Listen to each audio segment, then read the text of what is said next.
और 14 बरस सिंध, हैदराबाद और कराची में तपस्या के चले।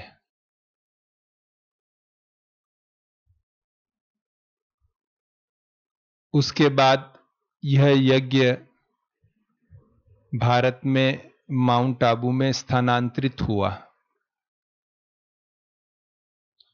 और उसके बाद सेवाओं का एक प्रवाह शुरू हुआ जो बढ़ता गया, बढ़ता गया, बढ़ता गया और बढ़ता ही गया।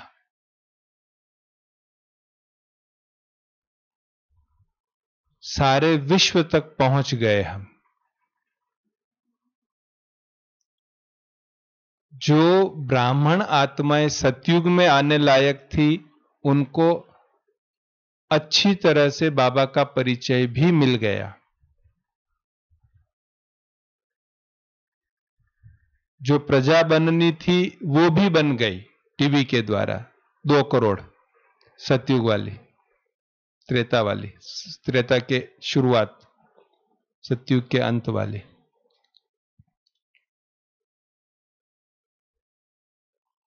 33 करोड़ भी तक भी मैसेज तो चला गया।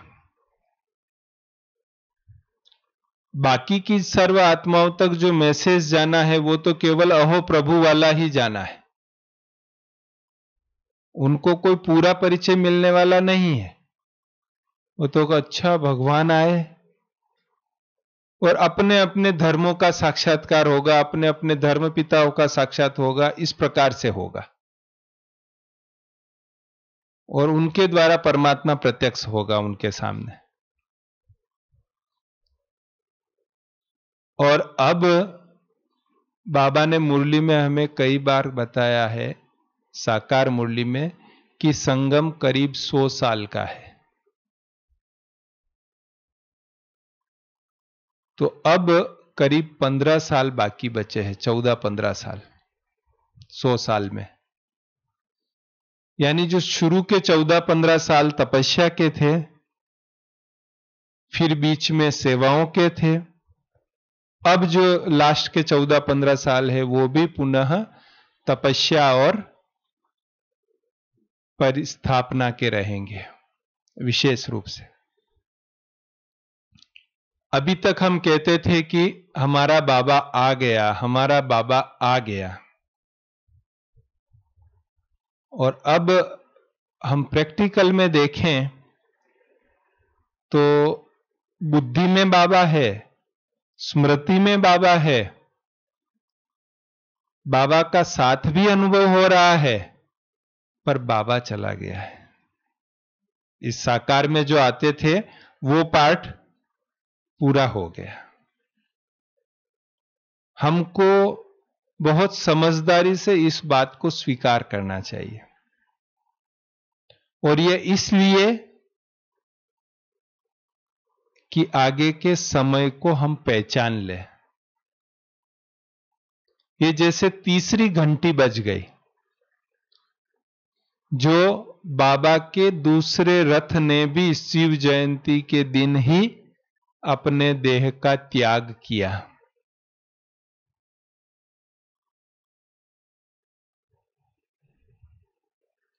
अब अपने को संभालने की जरूरत है।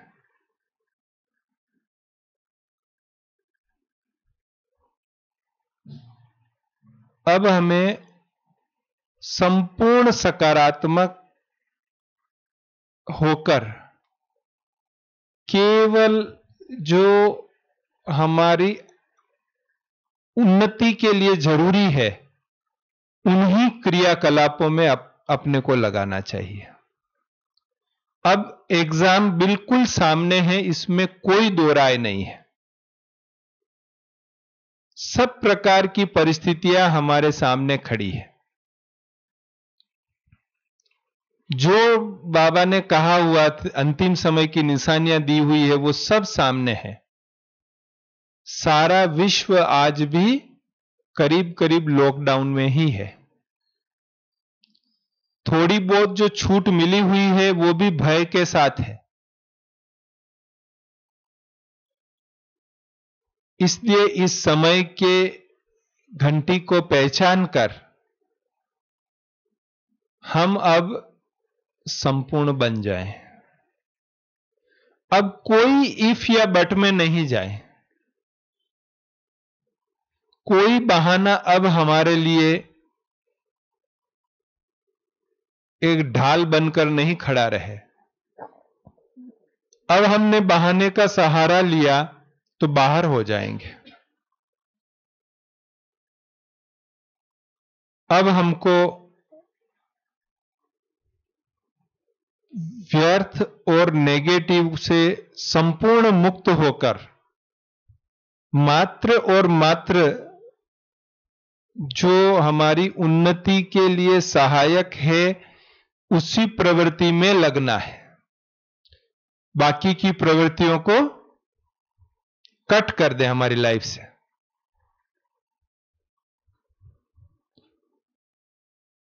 और यह भी मैं आपको बता दूं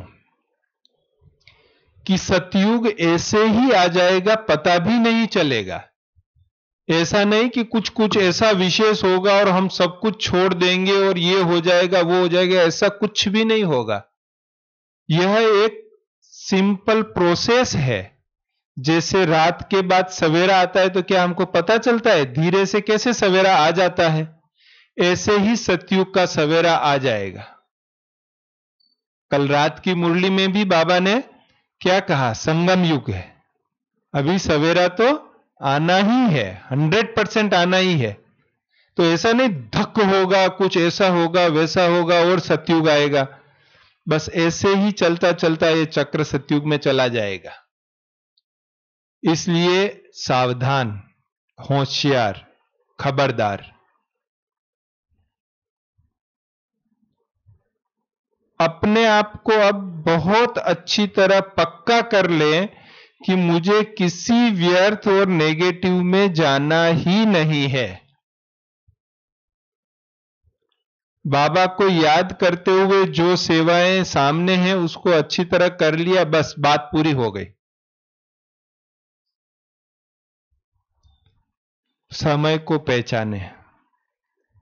ये समय नाजुक हो चला है अभी, और इस एग्जाम में हमको पास विथ ऑनर होना है।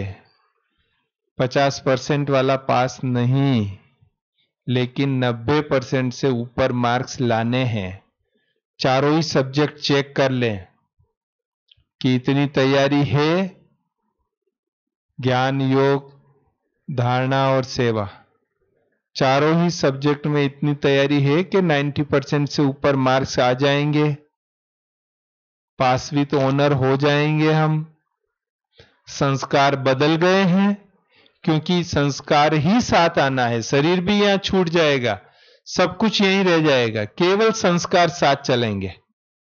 तो क्या संस्कार सतयुगी देवी देवता महाराजा महारानी के जैसे बन गए हैं अभी हमारे?